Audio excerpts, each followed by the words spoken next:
시작하기 전에 DPC부터 좀 간단하게 봐드리면, DPC 같은 경우는 지금 사실 그 빅히트 이슈랑 엮여가지고 얘도 되게 급격한 상승폭을 보여줬거든요.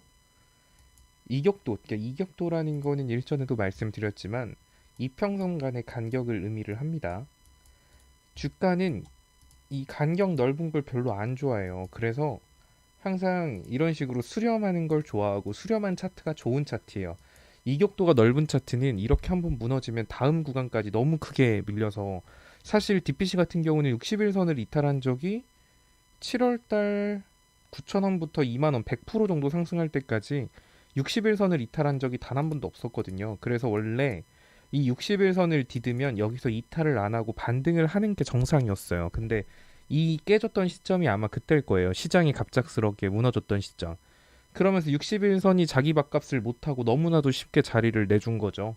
그러다 보니까 일단 120일선 만나러까지 내려왔다라고 생각을 해야 되는데, DPC에서 안타까운 건 전 당연히 60일선 딛고 반등 나올 줄 알았어요. 그래서 옛날에 DPC 질문하셨을 때도 아마 여기 60일선 깨기 전이었을 거예요. 제 기억으로는 그래요. 60일선 깼으니까 어쩔 수 없이 지금 120일선 간 거거든요. 그래서 이렇게 이격도가 넓은 종목군에 대해서는 그 장기 이동 평균선을 이탈을 하면, DPC 같은 경우는 원래 61선 여기 이탈하면 안 됐던 종목이에요. 여기 이탈한 순간 이격도가 넓은 종목 같은 경우는 이렇게 다음 구간까지 18,000원부터 14,000원 사이면은 다음 지지선까지 간격만 20%거든요. 그래서 이런 거는 기억해 두시는 게 좋아요. 급등하고 조정이 오는 종목은 한 번도 60일선을 안 만났기 때문에 이 구간에서 반등 자리가 맞아서 들어가도 돼요. 근데 이 구간을 이탈하면은 이격도 자체가 너무 부담스럽기 때문에 꼭 부분 손절이라도 하셔야 돼요. 그래서 부분 손절이라도 해서 다음 구간에서 재진입하고 공략하는 그런 생각으로 접근을 하시는 게 좋아요. 이런 차트들 많죠. 이격도 넓은 것들.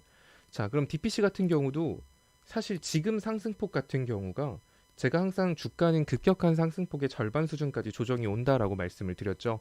DPC도 이때까지만 해도 문제가 없었어요. 근데 올해 한 6월 달부터 100% 가까이 상승을 했습니다. 지금 이 정도 수준인 거지. 이거를 이렇게 바꿔서 보면, 만약에 이렇게 표시를 해볼게요.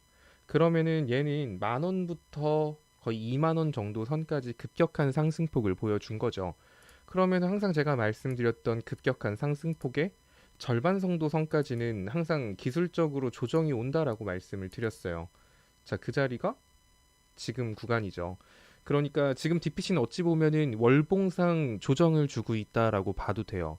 얘의 핵심은 지금 일단 월봉에서 절반 구간인 거고, 일봉에서 120일 지지선을 만났기 때문에 이 자리만 지지해 줄 수 있으면, 반대로 지금 보여줬던 이 급격한 낙폭의 절반 정도 선, 17,000원에서 18,000원 60일선까지는 재차 반등이 나올 수도 있거든요.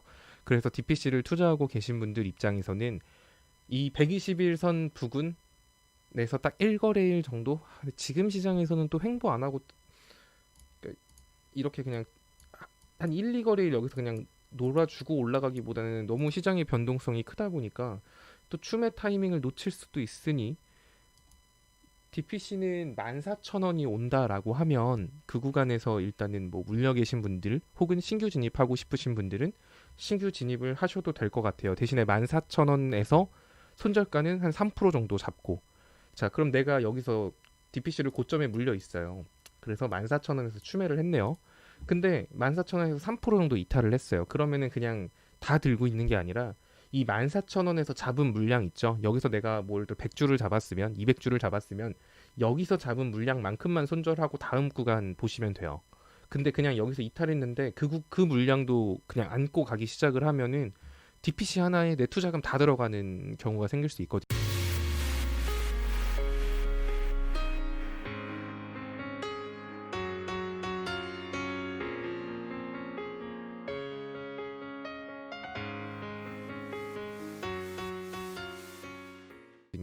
그러니까 DPC 고점에 물려 계시거나 뭐 이러신 분들은 14,000원 부근 오면은 사실 제일 좋은 게 1배수 추매하고 평단 절반으로 낮추는 건데, 그게 가능하신 분들은 그렇게 하시면 좋고, 그게 불가능하신 분들은 일부라도 추매를 해서 계속 그 물량 가지고만 구간 대응을 하시는 게 좋을 거예요. 아마 121선을 쉽게 내주진 않을 거예요. 일봉상 61선 부근에서 밥값을 못 해줬는데 120까지 내준다? 이거는 좀 그렇거든요. 그리고 현재 자리를 보면은 DPC 같은 경우가 상승폭을 보여줬을 때 막 거래량이 미친 듯이 고점에서 터지면서 빠진 건 아니에요. 예전에 얘가 상승폭 보여줬던 시점 보시면 이날이거든요. 7월 6일. 이때 거래량이 좀 많이 실렸어요. 그리고 요날 4월 28일 이날. 그러면은 주 매물대는 여기서부터 이 정도 수준이라고 보시면 되는데 지금 그 7월 6일 거래량 터졌던 시점 종가 부근까지 주가가 밀렸고 그 자리는 121선입니다. 그러니까 이 121선이 되게 강한 지지선이 될 수 있거든요. 그러니까 DPC를 진입하고 싶다 하시는 분들은 이 121선 부근에서 만약에 당장 난 지금 들어가고 싶은데요 하시는 분들은 현가부터 121선까지 나눠서 담고 121선 기준으로 마이너스 3.5%뭐 이 정도 수준 잡고 진입하셔도 나쁘진 않습니다. 어찌 보면은 빅히트 엔터테인먼트가 상장하게 되면은 뭐 DPC도 엄청 잘 되지 않을까 이런 기대감으로 얘가 일단 꾸역꾸역 올라갔던 거잖아요. 네, 그 BTS 관련주들에 대해서도 내일 제가 영상으로 한번 남겨드릴게요. 키스트, DPC, LB 세미코는 이제 좀 나갔긴 했는데 그거랑 초록뱀이랑 이런 얘들은 기존에 있었던 다른 카카오뱅크 때나 SK바이오팜하고 느낌이 달라요. 맞아요. 제로 소멸인가요? 맞아요. 어떤 거든 이미 어떤 거든 이미 공개된 순간 재료로 움직이는 게 아니죠. 그다음부터는 투심이죠. 그 재료 소멸이라는 거는 그 돌발 이슈들 있죠. 예를 들어서 오늘 짚어드릴 내용이긴 한데 그 기업들이 공시를 띄웁니다. 뭐 300억 규모의 모를 공급 계약을 체결했다. 150억 규모의 어떤 공급 계약을 체결했다라는 결과가 나오는 것들 있잖아요. 그러면 순간적으로 슈팅이 나옵니다. 이제 그런 것들은 이미 재료가 공개됐기 때문에 그건 완전히 재료 소멸로 볼 수 있어요. 근데 DPC나 뭐 키스트 얘네들은 BTS에 관련된 이슈로 움직이는 거기 때문에 재료 소멸이라기보다는 재료가 힘이 빠졌다라는 표현이 더 맞을 수도 있어요. 그래서 그 걔네들은 또 중간중간에 이렇게 부채질 해주면 다시 또 불이 붙거든요. 근데 뭐 공급 계약 체결 이런 얘들은 일단은 터지면 그날 그 다음 날까지는 시세를 보여줄 수도 있을지언정 그런 얘들이 완전 기간 한정용 재료들이라고 보시면 돼요. 그러니까 차라리 BTS 테마 이런 거는 테마 힘이 있는 얘들이라서 반등이 나와도 낙폭의 절반 정도 수준까지는 크게 반등이 어렵지 않을 거예요. 시장에 관심이 계속 깔려 있는 종목이라. 히토류는 또 한번 좀 더 짚어드릴게요. 오늘 시장 같은 경우는 뭐 트럼프가 뭐 어쩌니 저쩌니 해도 미증시의 움직임이 추석 연휴 국내장 휴장일 때 상승폭을 반납하는 정도 수준이었기 때문에 국내 증시에도 시초에는 흐름이 안 좋다가 오후장 들어서 회복할 가능성이 높다라고 했죠. 그래서 만약에 오늘 삼성전자가 갭 떨어지면 제가 담아두라고 말씀을 드렸어요. 근데 시초의 동시효과가 그렇게 많이 안 빠지더라고요. 사실 오늘 그냥 확 갭 떨어지면 제가 어제 말씀드린 것처럼 오늘 10초에 갭 떨어진다면 종목들이 그거는 오후장에 회복될 가능성이 높으니까 갭 떨어진 종목 잡아도 된다라고 했죠. 그래서 삼성전자를 저도 장전부터 째려보고 있었는데 삼성전자가 오늘 갭 떨어지긴 했어요. 분명히. 보시면 오늘 시초가가 마이너스 1.2%였죠. 자, 갭 떨어져서 그냥 이렇게 바로 말아 올렸어요. 아마 갭자리에서 잡으신 분들은 뭐 1.5%? 2% 정도밖에 못 드셨을 것 같아요. 왜냐면 제가 갭 메꾸는 시점에서 팔라고 했으니까. 그게 오늘 시장에서 조금 아쉬웠습니다. 삼성전자가 어쨌든 상승을 해줬고 우량주들 상승폭 보여주면서 지수 뭐 상승했죠. 자, 오늘 미증시가 조금 중요할 것 같은데 미증시 같은 경우는 아직 하방의 갭자리를 만들어 놓은 상태고 금요일 날 윗꼬리를 빼면서 마감을 해서 오늘 시초에는 뭐 트럼프가 이제 건강이 많이 회복돼서 빠르면 뭐 5일에 복귀할 수도 있다 뭐 이런 뉴스들이 돌았죠. 그 기대감으로 아시아 증시가 상승했다라고 볼 수 있습니다.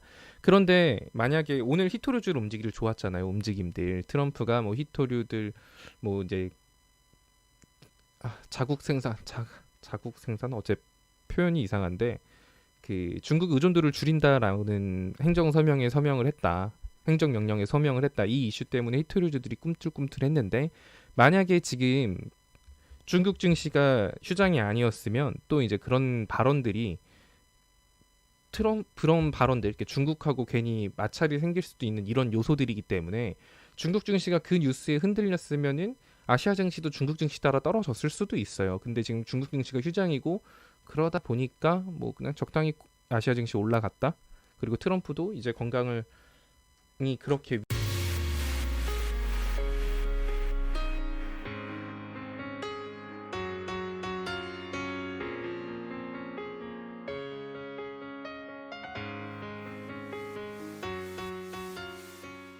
위급하지 않다. 뭐 불확실성이 많이 해소됐다. 뭐 이런 것 때문에 전반적으로 아시아 증시가 올랐다라고 생각하시면 됩니다. 그런데 미국 증시 더 보셔야 돼요. 일단은 지금 뭐 트럼프가 건강이 회복됐고 그렇게 위독하지 않다라는 게 시장의 호재는 아니죠. 아프면 악재인데 아프지 않다라고 해서 호재는 아니에요. 그래 봐야 본전인 거거든요. 이런 거 생각을 해보면 지금 시장에서 뭐 굳이 호재는 여전히 없습니다. 이제 이런 거 염두에 두시면서 좀 오늘 미증시 움직임 체크해 보면 도움이 되실 겁니다. 자, 오늘 좀 주요 종목들 몇 개 좀 오늘부터 좀 그런 것도 좀 체크해 드릴게요. 뭐 오늘 뭐 제 영상을 보시는 분들이 뭐 추격 매수 하지는 않으셨겠지만 뭐 그래도 오늘 좀 이 종목들이 왜 올랐고 이 종목들이 왜 빠졌고 이 종목은 좀 사면 안 되고 이런 예들 있잖아요. 오늘 하나솔루션 같은 경우가 움직임을 좋게 보여줬죠. 하나솔루션 60일선 오면은 참 사기 좋다라고 했는데 60일선 안 오고 일단은 낙폭의 절반까지 오지는 못했지만 뭐 거의 절반 수준까지 반등을 보여줬습니다. 하나솔루션을 설명할 때 말씀드렸죠. 하나솔루션이 반등이 나오면 낙폭의 절반 정도 수준까지는 회복할 거라고요. 어디까지나 현재까지는 기술적 반등으로 보는 게 맞습니다. 니콜라가 급등하면서 따라서 올라갔다 뭐 이렇게 뉴스가 나오고 있는데 일단 니콜라에 대해서는 너무나도 말이 많기 때문에 사실 투자함에 있어서 영 껄끄러운 게 사실이긴 하죠. 이 기회에 비중 크신 분들은 낙폭 절반 수준에서는 비중을 좀 줄이시고 차분하게 지켜보는 게 더 좋지 않을까. 그러면 지금이라도 들어가야 될까요? 이게 아니죠. 제가 항상 말씀드렸죠. 급격한 낙폭의 절반까지는 기술적 반등이 나올 수 있어요. 근데 그 다음에 이 절반을 지지하느냐 못하느냐가 핵심이거든요. 그러면 내가 이 하나솔루션을 들어가고 싶다면 지금 얼추 보면은 절반 부근이 43,100원 정도라고 한다면 위로 올라갈 수 있는 폭은 1,000원 정도 선이에요. 그러면 3%도 안 되겠죠? 3%도 안 되는데 지금 요거 먹자고 들어가긴 좀 아깝잖아요. 요거 먹고 들어가자는 건 좀 아까우니까 만약에 저라면 이 위에서 이 낙폭의 절반 부근에서 몇 거래일 횡보를 하는데 얘가 낙폭의 이 절반 부근에서 이탈을 안 하고 계속 횡보를 해준다. 이 말은 얘가 다시 한 번 더 볼벤 상단이나 전고점 부근까지 도달할 수 있다라는 의미거든요.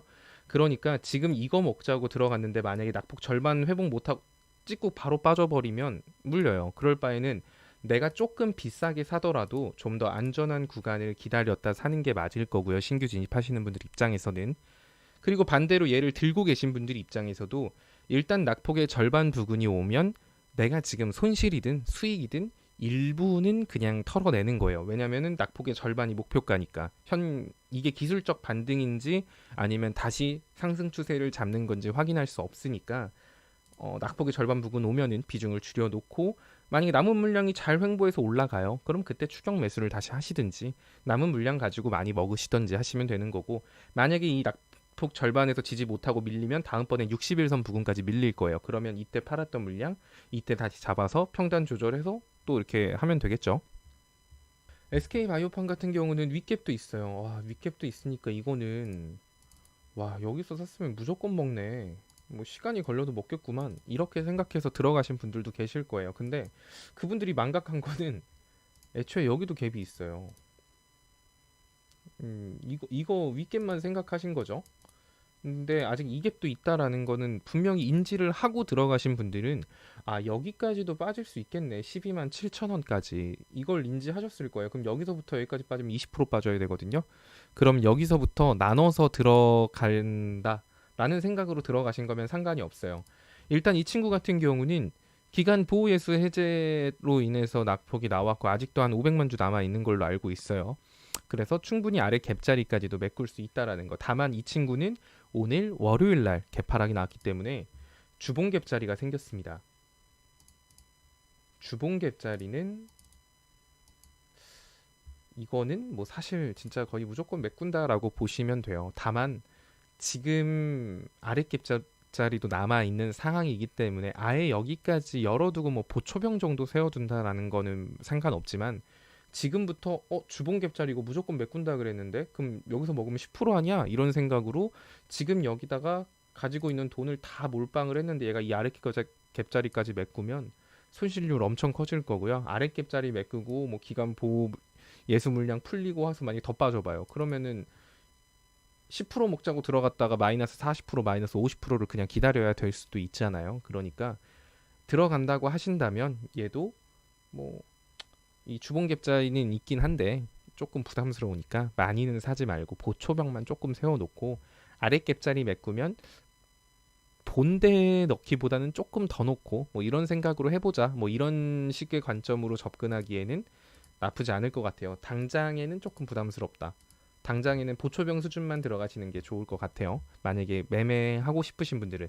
반대로 내가 지금 여기 SK 바이오팜에 엄청나게 물려 있어요. 역사상 꼭대기에서 그냥 체스 만나기 전에 뭐 맞아요. 월봉갭도 있습니다. 자, 오 예리하신데요, 체리님. 오늘이 10월의 첫날이기 때문에 얘는 월봉갭도 있어요. 이건 무조건 메꾸는 갭이에요. 이건 1년이 걸리든 2년이 걸리든 무조건 메꿉니다. 막 이렇게 꼭대기에서 들어가 가신 분들은 이번 기회에 평단을 이 주봉과 월봉 갭 사이로 최대한 맞춰 놓으세요. 그리고 그 덮어 두시고 다른 계좌를 새로 파서 새롭게 주식을 하세요. 정말 시간이 오래 걸릴 수도 있긴 하지만 내가 만약에 도저히 손절은 싫고 나는 길게 봐도 상관없다 하시는 분들 입장에서는 여기까지만 평단가 조절만 15만 5천 원 아래로만 평단가 조절해 놓고 그냥 나는 존버해도 상관없어요. 뭐 무조건 버틸 수 있어요 하시는 분들은 버티시면 됩니다. 그냥.